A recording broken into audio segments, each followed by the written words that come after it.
시사발전소 한진입니다. 윤석열 국민의힘 대선 후보의 병역 기피 논란 끊임없이 제기되어 왔던 문제죠. 심지어 선택적 수사와 선택적 어떤 기소를 하듯이 선택적 부동시를 하는 것이 아니냐. 즉 자신의 과거 군 면제에 대한 것 역시도 선택적으로 부동시였다 정상시였다라는 것을 계속 왔다 갔다 넘나드는 이러한 모습들. 이 선택적 부동시가 어쨌든 면제에 영향을 미쳤다라는 의혹이 지금 계속해서 불거지고 있습니다. 윤석열 후보의 병역 기피 논란과 관련된 이야기입니다. 자, 국민의힘 윤석열 이 대선 후보자 부적절하게 병역 면제 이유를 조작을 해서 군 면제를 받은 것이 아니냐라는 의혹이 지금 제기가 된 바가 있죠. 근데 이 의혹 언제부터 나왔습니까? 윤석열 후보의 검찰총장 인사청문회 당시에도 이게 계속해서 문제가 제기되었던 부분이죠. 그런데 이번에 국방위 소속인 민주당 김병주 의원에 의해서 이 중대한 문제가 다시 한번 지적이 되고 있습니다. 자, 해당 내용의 요점이 무엇이냐? 좀 간단하게 말씀을 드리자면 윤석열 후보가 입대 전에 신체 검사를 받을 때 당시에 부동시를 받았다라는 거예요. 그래서 부동시를 통해서 군 면제를 받았던 건데, 그런데 윤석열 후보가 검사 공무원 임용이라든가 재임용 당시에는 정상시로 바뀌었다라는 거죠. 그 이후에는 또다시 검찰총장 후보자 인사청문회에는 정상시에 또다시 부동시로 바뀌어버립니다. 이것이 이제 의학적으로는 좀 불가능에 가깝다. 이 부동시와 정상시를 오가는 결과가 나온 것이 논란이 되고 있는 거죠. 조금 더 디테일하게 정리된 그 표로 함께 보시게 되면요, 이 내용을 여러분들이 함께 보시면 충분히 바로 이제 한눈에 좀 들어올 수 있을 것 같습니다. 바로 이 내용입니다. 부동시로 병역 면제받은 윤석열 후보 검사 임용된 정상 시력이었다. 연도로 보게 되면 1982년 당시 22살 때 군입대 신체 검사를 받을 때는 부동시였던 것을 확인할 수가 있는 겁니다. 그래서 병역 면제를 받았던 것이고, 이를 이제 검찰총장 인사청문회 당시 때 공개를 했죠. 자, 그런데 1994년 34살의 나이 때 공무원 채용 신체 검사를 받습니다. 이때는 부동시가 아니라 정상시로 갑자기 이 좌우의 시력 차이가 좁혀집니다. 근데 이 내용에 대해서 윤석열 후보 측에서는 공개를 하지 않고 있죠. 그리고 나서 2002년 다시 재임용되던 당시에도 역시나 정상시로 확인이 되는데 이 역시도 공개를 하지 않고 있습니다. 그리고 2019년 인사청문회 당시 개인 신체 검사를 받게 됩니다. 이거 공개해라 라는 그 압박에 못 이겨 이 진단서를 끊어왔는데 부동시라는 것이 또 확인이 된 것이죠. 결국은 이에 따라서 지금 지적되고 있는 내용은 윤석열 후보자의 눈이라고 하는 것이 참 신기하다. 윤석열 후보자의 눈은 따로따로 프로그래밍이 가능한 그런 어떤 컴퓨터를 심어놨냐, 이런 이야기부터 선택적 기소와 수사를 하듯이 이제는 눈마저도 선택적으로 부동시와 정상시를 오가는 경지에 이른 것이냐, 심지어는 유승준과 이름을 합쳐서 윤승준이다, 이렇게 지적을 하는 이야기도 쏟아져 나오고 있죠. 자, 일단 우리는 이 논란의 부동시가 뭔지 먼저 좀 짚어볼 필요가 있습니다. 왜 불가능한 것인가, 그리고 이 부동시라는 것이 어떠한 증상인가 정도는 좀 간단하게 짚자면요, 부동시 또는 부등시라고 하는 증상이라고 합니다. 이 양쪽 눈의 굴절이 많이 달라가지고 양쪽 눈의 시력이 좀 같지가 않은 증상이라고 해요. 소위 이제 우리는 짝눈이라고도 한다고 하는데, 이 부동시가 있으면 망막에 맺히는 상의 크기가 다르다는 거예요. 어떤 건 크고 어떤 건 좀 작고 이러니까 왼쪽하고 오른쪽 눈을 우리가 겹쳐서 보통 하나의 이 시야를 확보하지 않습니까? 그러니까 사물이 겹쳐서 보이는 거예요. 그런 어떤 복시 현상이 있다라고 하고요. 그래서 눈이 굉장히 쉽게 피로해지고, 심지어 심하게 되면 두통이라든가 앞서 말씀드렸던 사물이 겹쳐 보이는 복시 현상이라든가 약시 때문에 심지어 너무 심하면 판단장애까지 이어지는 그러한 경우가 생길 수가 있다라고 하는 거죠. 물론 전문가의 의견에 따르게 되면 부동시라고 해서 무조건적으로 일상생활이 어려울 정도라는 것은 아니라고 합니다. 근데 이제 윤석열 후보자 같은 경우는 일상생활이 불가능할 정도의 부동시는 아닌 것으로 보여지는 거죠. 중요한 건 과거에는 그렇다면 이 부동시 판정을 받게 되면 어떻게 되었는가, 바로 이제 부등시의 어떤 굴절률을 디옵터라고 합니다. 그래서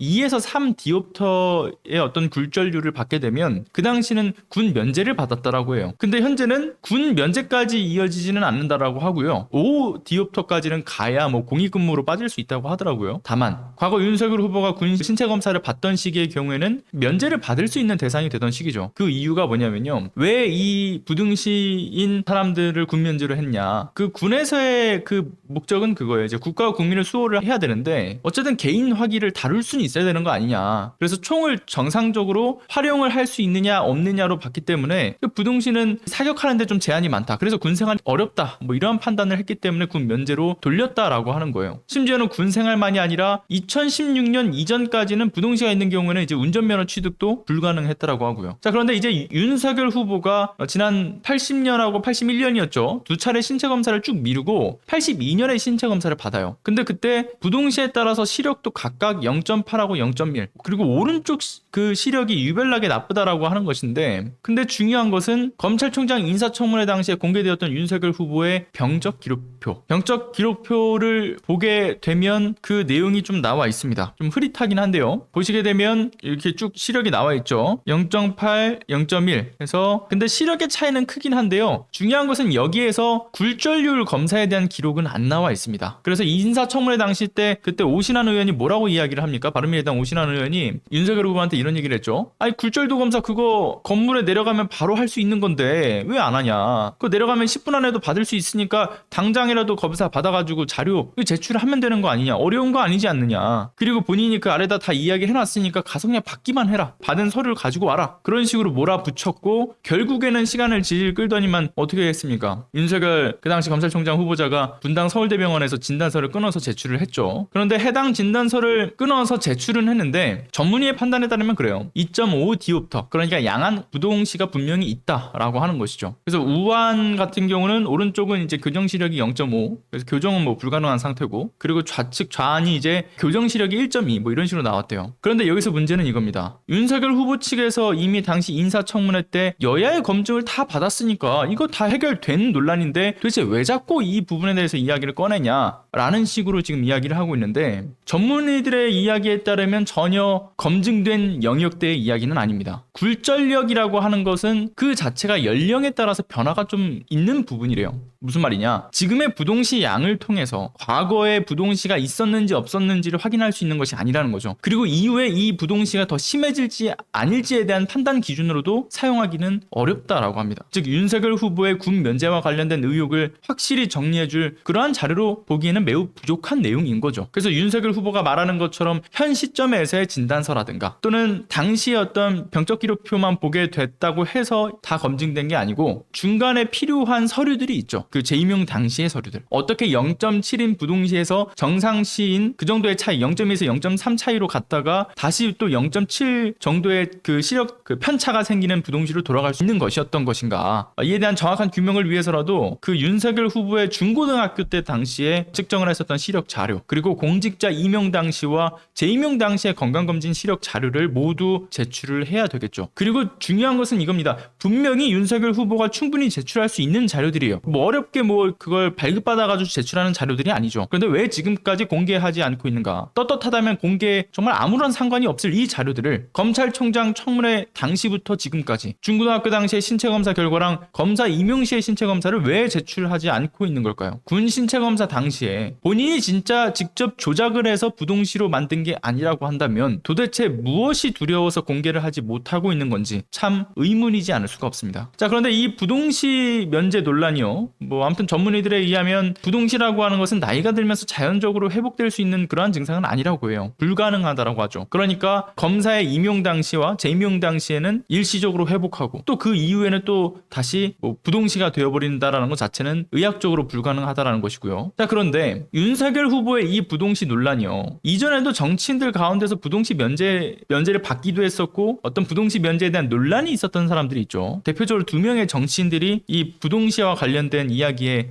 또 포함되는 사람들이 있어요. 누구냐? 바로 첫 번째 박형준 부산시장, 그리고 두 번째 김황식 전 국무총리. 이들이 윤석열 후보랑 똑같은 부동시로 인한 군 면제를 받았죠. 그런데 뭐 박형준 시장 같은 경우는 제가 어떨지 모르겠는데 일단 MB정부 당시에 김황식 전 국무총리의 경우에는 윤석열 후보자와 매우 비슷한 형태의 논란이 있었던 적이 있어요. 그래서 그 관련된 기사를 좀 하나 보여드리겠습니다. 경향신문의 2010년도 기사예요. 자, 김황식 청문회에서 검증해야 될 의혹이 무엇이냐라는 내용인데요. 매우 흡사합니다. 보시면 1972년 심한 부동시로 인해서 병역 면제 처분을 받습니다. 자, 그런데 74년에 법관 임용 시에는 부동시가 심하지 않았다라고 하는 것이죠. 즉 신검 결과가 계속해서 바뀐 겁니다. 자, 정부 여당의 빅3가 모두 이때 당시 그 MB정부 당시에 빅3가 모두 병역 면제 출신자죠. 그래서 그 당시에 이제 국민의 불신이 고조될 수밖에 없던 시기였는데 이때 이 김황식 후보자 그때 당시 이제 41대 국무총리를 했는데 그 국무총리를 하기 이전에 후보자 시절에 병역 문제가 역시나 의혹이나 문제가 제기가 되었었던 것이죠. 자, 그런데 이 기사를 보시는 것처럼 과거에 부동시로 면제를 받고도 법관 임용 시에만 부동시가 나오지 않은 어떤 결과가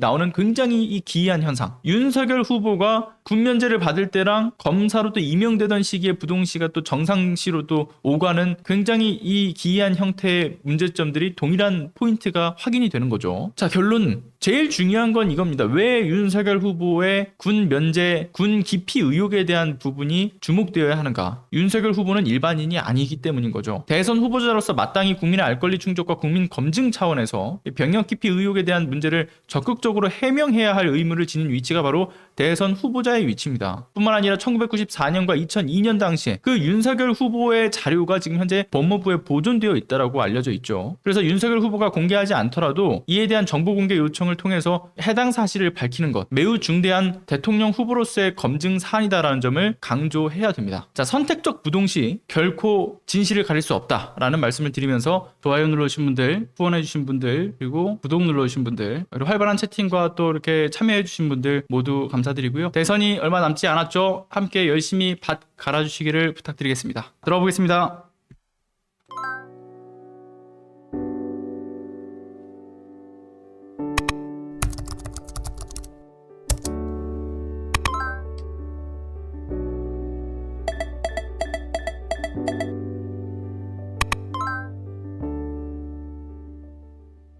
안녕하세요.